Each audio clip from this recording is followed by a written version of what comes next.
I'm going to give you 5 things worth mentioning and the ones that matter the most as we head into 2026. Do not miss this episode. This is the Franchise Pitfalls and Profits Show. Each week, we bring you the challenges and triumphs of being in the franchise development and consulting business. The things you need to make money faster. And now your host, one of the most successful franchise developers in North America, Don Shin. Hey, welcome to Franchise Pitfalls and Profits, and I am your host, Don Shin. Today's episode is special because it marks 25 years for me in franchising as an entrepreneur in business for myself. 25 years as a franchisee, a master franchisee, a multi-unit owner, a CEO of a franchise brand, a broker, a consultant, an executive of a broker organization, all of these things. And now a full-time advisor and influencer to the emerging and scaling brands, as well as overall to the overall franchise industry. You know, I've seen the highs, I've seen the lows, I've seen the breakthroughs, and I've seen the blind spots. And when I step back and I look over the entire journey, this is our anniversary year, 25 years. When I look back over that entire journey, I see 5 particular points or lessons that really rise above everything else. Lessons that still matter today, and maybe more now than ever. Whether you're a founder thinking about scaling your business, whether you're an emerging brand franchisor and you're trying to really get it off the ground, or whether you're a franchisor in that kind of 50 to 100 units and you're trying to strengthen your system, these are 5 lessons that will help you enter 2026 with clarity. So let's dive in. If I distilled 25 years into a single insight, it's probably going to be this. Franchising is not the business of selling units. It's the business of developing people, developing leaders. You can have the best brand, the best product, the best CRM, the best onboarding modules, the best training. But if your franchisees don't grow, you're not going to grow as the franchisor.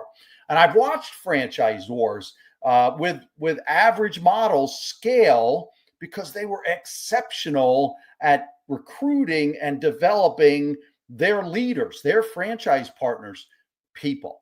And franchisors with brilliant models, I've seen them stall because they never learned how to truly coach, support, or empower their owners.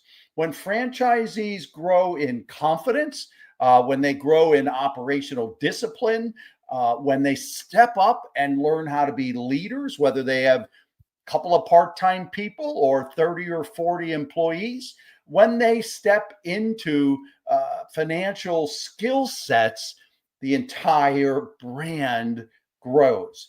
25 years later, that truth hasn't budged. All right, another thing I want to talk about, the second thing is that most of a brand's long-term success or struggles can be traced back to the decisions that they made in the early days. This is why we here at Franchise Building Expert, when we start to help someone turn their brand or even consider turning their brand into a franchise, we stop, we go a little bit more slowly so we can go faster down the road. When these early decisions that are being made, the first owners become your validation. They become your proof of concept. They become your cultural tone setters, the ones who carry the culture. They become your brand storytellers. I often call them your ambassadors. You want them shouting and singing your praises. You want operational test pilots because that's what's going to happen when you're a newer brand or you're contemplating turning your franchise into or your business into a franchise concept. I don't care how good you are or how much we help you plan on the front end. At the end of the day, there is still some testing in the marketplace by other people running your business. So if those early owners thrive, the brand attracts more people like them. If they struggle, everything becomes harder. Franchise sales, validations, your ability to build structure for support, even franchisee morale, all of these things become harder. And if you don't do it right from the start, if you don't slow down to be able to speed up later, what's going to happen is in year 2 and 3, you're going to plateau, actually maybe start to shrink. You will be spending more time solving problems in year 2 and 3 than you will be in growing your brand and supporting your people. I could change one thing for the emerging brands that I see today, it would be this: slow down early, choose your franchise partners well, pour deeply into those first owners. They are the foundation you'll be standing on for 5 to 10 years. They are the foundation that will validate everything for you over your first 3 to 5 years. Okay. Let's go to point number 3. A lot of emerging franchisors think that they have a growth problem. Why aren't we selling more franchises? Why can't we, get kind of off of this plateau, or why can't we make the growth curve steeper? When they really have a structure problem. You don't scale on enthusiasm. You don't scale because the founder is charismatic. You can for a little bit, but overall you can't. You don't scale because you, as the founder, as the creator of this concept, believe in the brand. You scale because you build on teachable systems, predictable onboarding, a repeatable, replicable model, support that creates capacity and capability, accountability that creates momentum for your brand, and a franchise sales process or recruitment process that is clear, consistent, brings in the right people on a regular basis. Brands that scale have structure, and they have stories, and they have success. 25 years in, I always bet on franchise brands that have structure. Okay, fourth thing I wanted to talk about today. The platforms have changed. Marketing has changed, or lead generation has changed. The noise levels are insane. But the buyer at their core, at their center and their heart, it's really the same person that I met 25 years ago. They want honesty. They want clarity. They want to confidently step into a brand. They want a future that they can see. And when I teach people how to sell franchises, how to do fran dev, I talk a lot about being able to paint the picture with people. And your candidates want to see a future that they can understand and see as a picture of what life is going to be like. They want to see evidence that people like them succeed. It's called normalizing things for them as brokers, as fran dev reps. Boy, if you can do that, you will be wildly successful. People want to look out into franchise brands and see themselves. They want to calm down, be less anxious, and feel like, hey, normal people like me are doing this. And they also want guides that they can trust. As a fran dev, even if you're a fran dev rep for a single brand, you need to be able to confidently tell people this is not the right brand for you. Certainly, the broker industry is supposed to be that trusted advisor, neutral guide. Some of you are, and some of you are selling simply what's on the highest commissions or simply from your what I call your short list. You need to convert. The most successful people are true guides that the candidates can trust. Today's buyers aren't looking for hype, they're looking for certainty. And the biggest shift that I've seen is this: franchise sales is no longer really marketing or lead generation driven, it's coaching driven. The brands that grow are the ones that help candidates think clearly, help candidates see their future, not the ones that are pitching the hardest, not the ones that are creating a lot of pressure. All right, the fifth one that I wanted to talk about, and this is really the one learned in the last 12 to 18 months. And for, pay attention, franchisors. Pay attention if you're thinking of scaling a business and through franchising, and someday, in the next 2 years, this is going to be you. So here it is. The middle 50 to 60% in the bell curve is your hidden growth engine. If you are plateauing, if you can't seem to bounce out of that maybe 15, 20, 30 number, and you've been doing it for, more than 5 years, I'm telling you that this hidden 50%, the ones a little bit below average and the ones a little bit above average in your system, this is your greatest opportunity for growth. If you are a brand, I'd say in the 50 to 150. And again, I see a lot of brands that never make it to 100. And then even some of the ones that break over the 100, they just really never get much past 100 to 120 to 140. This is your biggest opportunity. It's something that I didn't learn over 25 years, but it's the thing that I've learned over the last 18 months. It has reshaped how I look at franchise performance. And it's really important that you get this, if nothing else, from today's episode. For years, we used to talk about the bell curve model, but we always talked about the top 67%.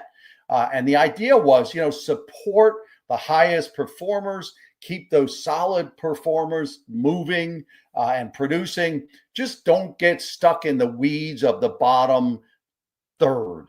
But what I am seeing today across brands that I work with, especially those, again, in that 50 to 100 range, but even those in around the 10 to 50 range, it's very, very different. Systems actually break down into three much clearer groups. And I want to go over these with you. Top 20%. Again, think of the bell curve. Top 20%. These are the stars. They drive innovation. They have energy that keeps everybody excited. I've developed strategies here that both retain your best franchise partners, but also help them grow personally, professionally, help them really, really build wealth, even beyond your franchise unit. But if you pour into them in this way, things that franchisors never do, you are going to retain these people. And candidly, if you pour into them personally and you help them build wealth overall, they're going to run your business better. And again, bring more royalties into you. Another group is the bottom 20 to 30%. These are chronic underperformers, unfortunately. And I want to tell you, they may want other stuff. They may see things you do for some of the other people in the organization. But at the end of the day, these are the folks that need what most franchisors give to all franchisees. And that is the basic training and support around the system. This grouping of people is not operating your system well, or at a minimum, they're operating it very inconsistently. All right, now to the group I really want to talk about, which is lesson number 5 here, or point number 5 today.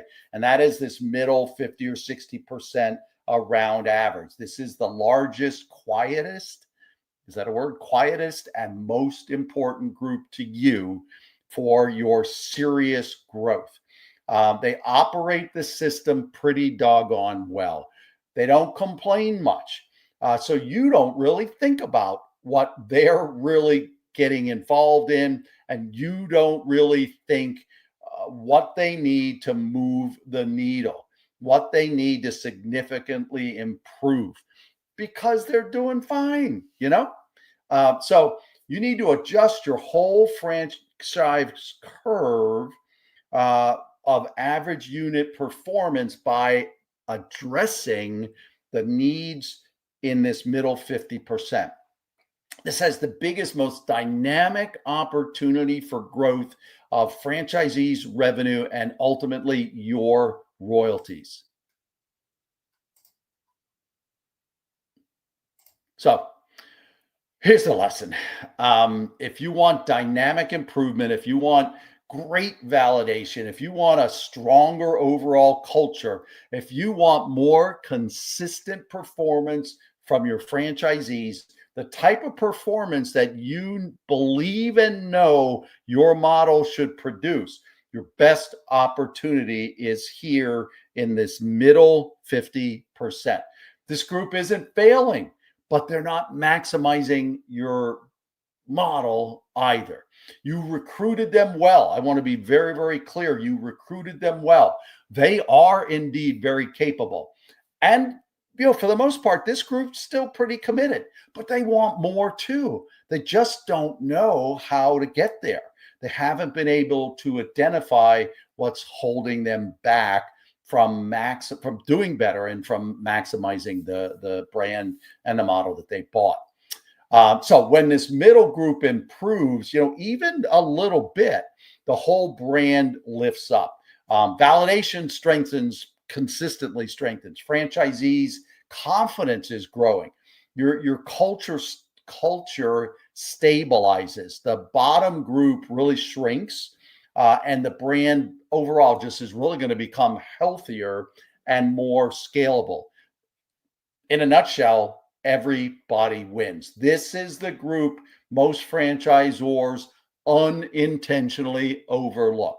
But it's the group that has the highest ROI on support, coaching, and structure when you focus there. This may be the most important lesson I've learned in recent years, and it is certainly shaping how I help brands, how FBE helps brands prepare for 2026. So let me just wrap up and close. I'm closing out my 25th year, my anniversary year. It was a very, very special year. And here's what I want you to know. Franchising done right is still one of the most powerful vehicles for building wealth, for creating opportunities, for changing lives. And that's ultimately what I love to do. It's why I'm still in this business. It's why FBE exists. We want to change lives through business, through entrepreneurship, through franchising. But it only works when it is built on people, leaders, when it's built on structure, when things are clear, when there is clarity in the placement of people, clarity in what people are doing, clarity in what people are getting.